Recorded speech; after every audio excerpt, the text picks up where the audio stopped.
Z modelu vedomej KBT vieme, že mindful awareness alebo vedomé vnímanie prítomnosti nám pomáha pracovať s našimi myšlienkami. A správne myslenie nám zase pomáha byť viac prítomný v našich životoch a prijímať to, čo sa deje. Takže vedomá prítomnosť podporuje myslenie a myslenie podporuje vedomú prítomnosť. Napriek tomu sa mnohí z nás ocitnú v rozpore so svojimi myšlienkami, najmä na začiatku našej praxe všímavosti. Konec koncov sú to naše myšlienky, ktoré neustále odvádzajú našu pozornosť, keď meditujeme. Sú to naše myšlienky, ktoré nás nechcú pustiť, keď sa snažíme udržať si pozornosť v prítomnom okamihu. Takže naše myšlienky sa môžu zdať ako nepriateľ. Ale naučíme sa, že myslenie je len niečo, čo myseľ robí. Nie je dobré ani zlé. A môžeme sa naučiť pristupovať k našim myšlienkam inak. Môžeme ich vidieť ako oblaky plávajúce okolo nás na oblohe alebo ako listy plávajúce v rieke. Nemusíme ich brať tak vážne. Sú to len chvíľkové zjavenia v mysli. Nemajú žiadnu podstatu ani žiadnu vonkajšiu realitu. A možno začneme vnímať svoje myšlienky ako viac menej neutrálne, v podstate ako irelevantné. Ale existuje aj iná možnosť pre naše myšlienky, okrem zlých alebo irelevantných. Naše myšlienky samozrejme môžu hrať v našom živote dôležitú úlohu, a to pozitívnu. Pozrieme sa na niektoré spôsoby, ako myšlienky formujú našu realitu, najmä našu skúsenosť s vedomou prítomnosťou. Budeme sledovať ženu menom Jean počas jej dňa. Bude veľa situácií, kedy myšlienky o danej situácii ju privedú buď ku, alebo ďaleko od vedomého vnímania prítomnosti. Dobre, Jean zazvoní budík v utorok ráno a hneď ju prepadne hrôza. Je to deň porady zamestnancov a tieto porady sú vždy napäté. Jej šéf Ed je naozaj náročný a takmer na každej porade Jean niečo vytkne.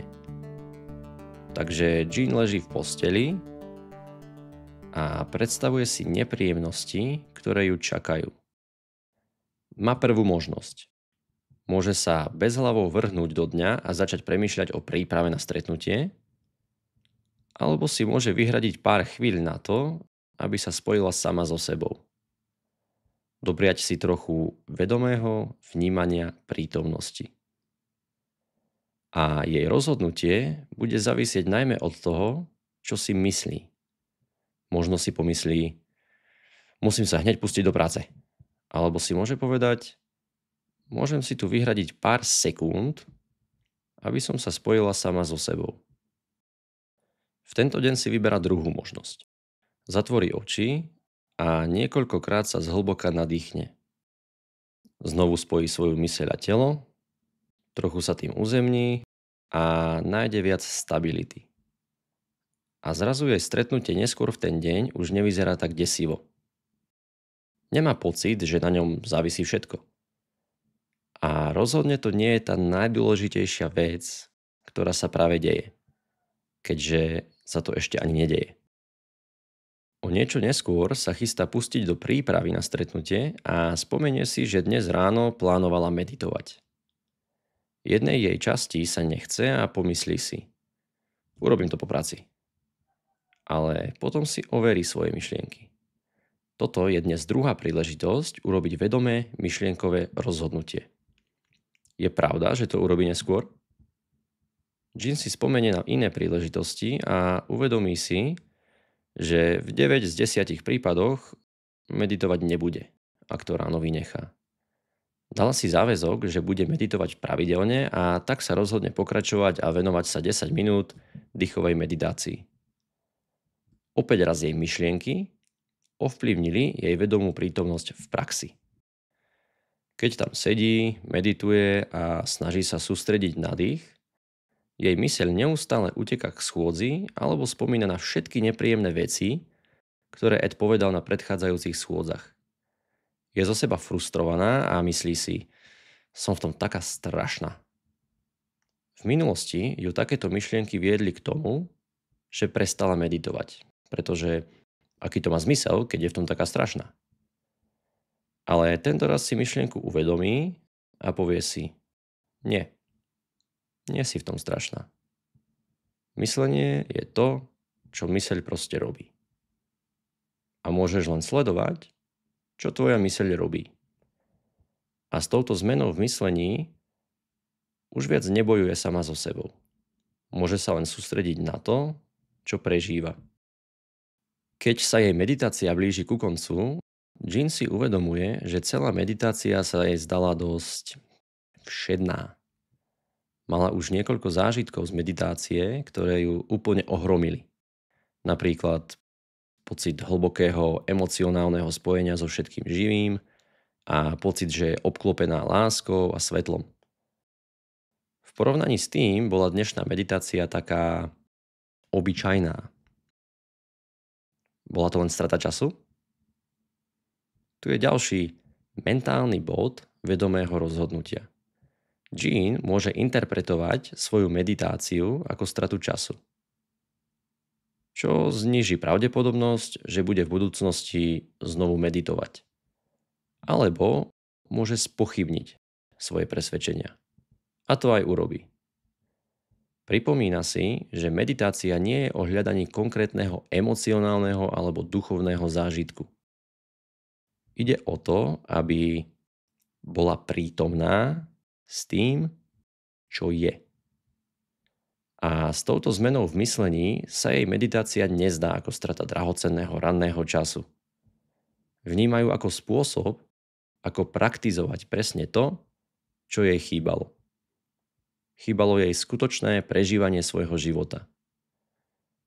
Meditácia teda nie je o tom, aby jej prežívanie bolo výnimočnejšie. Ide o to, aby si všimla to, čo jednoducho je, čo už má. Teraz sa presunieme k Jean, ktorá čaká na vlak. Ten má 10-minútové meškanie a Jean cíti, ako sa v nej prebúdza stresová reakcia. V duchu si hovorí, vlak by tu predsa mal byť na čas. A má pocit, že teraz nemôže byť šťastná.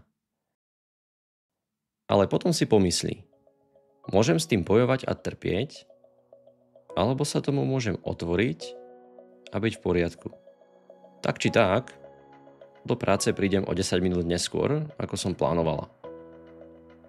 Nadýchne sa z hlboka jesenného vzduchu, pozerá na mraky a uvedomuje si, že jej život práve v tejto chvíli je v poriadku. Aj napriek meškaniu vlaku. A táto zmena v myslení ju priviedla späť k tomu, čo sa skutočne deje. Dobre, konečne to obávané stretnutie. Je 10:00 a všetci sú pripravení. A ako sa dalo očakávať, jej šéf je náročný a agresívny. Najprv si Jean pomyslí, nenávidím toto. Ako sa môže niekto takto správať? Cíti silný odpor voči tomu, čo sa deje. Ale potom prehodnotí svoje myslenie.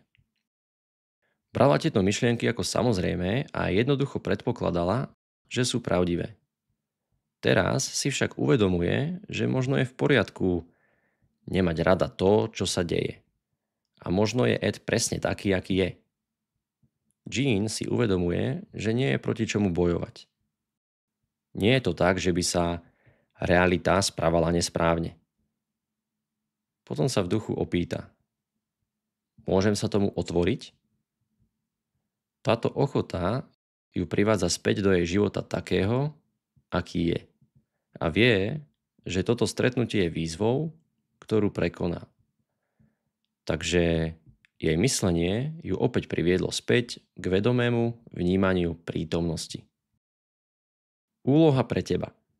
Všímaj si dnes, kedy ťa tvoje myšlienky odvádzajú preč od vedomého vnímania prítomnosti. Môžu ťa viesť k tomu, aby si sa bránil tomu, čo prežíváš, alebo vyhýbal meditácii. a skús zistiť, či existuje iný spôsob myslenia. Taký, ktorý podporuje vedomé vnímanie prítomnosti.